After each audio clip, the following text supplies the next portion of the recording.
Hi, I'm Kevin Williams. I'm a student in the Communication and Collaboration course, and I'm here to discuss with you today a little bit about noise in terms of communication. In communication, noise refers to any interference or distortion that affects the clarity of a message or the understanding of a message.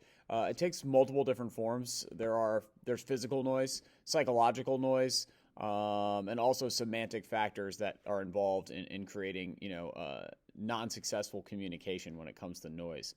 It's a concern for effective communication in multiple different ways. First of all, it leads to misinterpretation of a message, a misunderstanding, or a breakdown in the communication process as a whole. That breakdown in the communication process obviously then leads to errors, either an understanding of a task being discussed or an issue being discussed, or a lack of understanding in a new policy.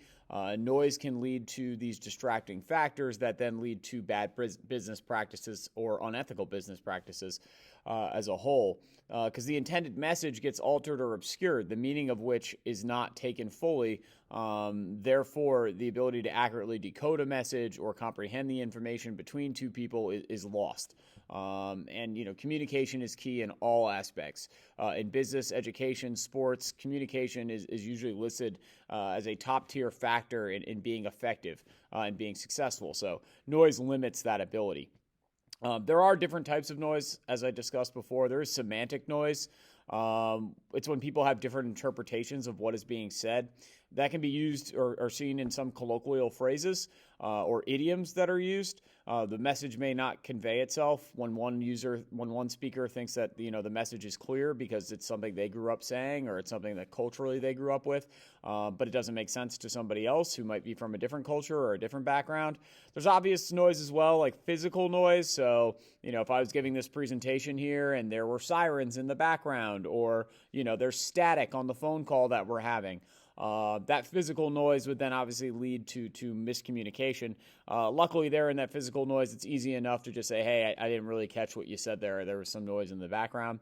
There's also psychological noise, one that's probably not thought of that often.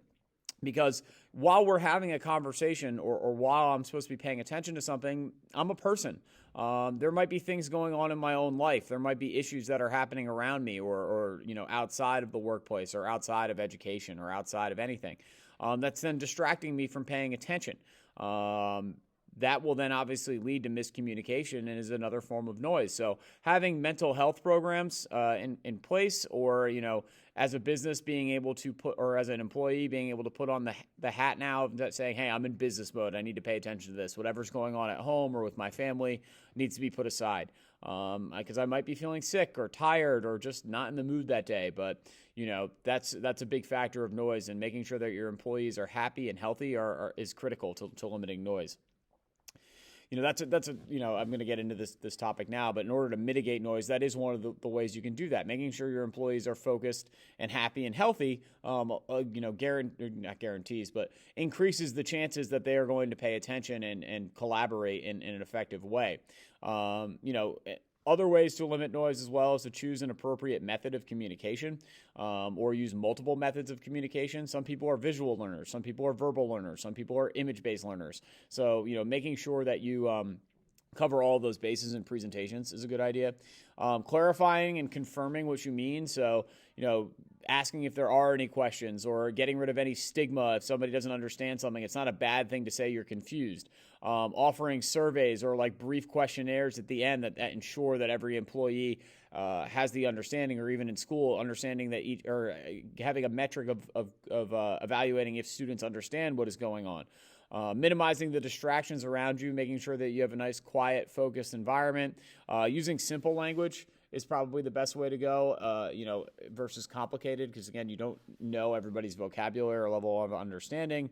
And then, nonverbal cues are really not a great way to go either, because body language is hard to interpret. There are, there's very limited advantages of having noise, but noise can sometimes be good because it does help, foster more creative thought. If there are, different conversations happening in the background or something, there might be a good idea in there somewhere. But overall, noise is a distraction, and it leads to ineffective communication, and ineffective communication is not going to lead to a successful business. It's also be noted that addressing noise concerns is a shared responsibility through an entire organization or business.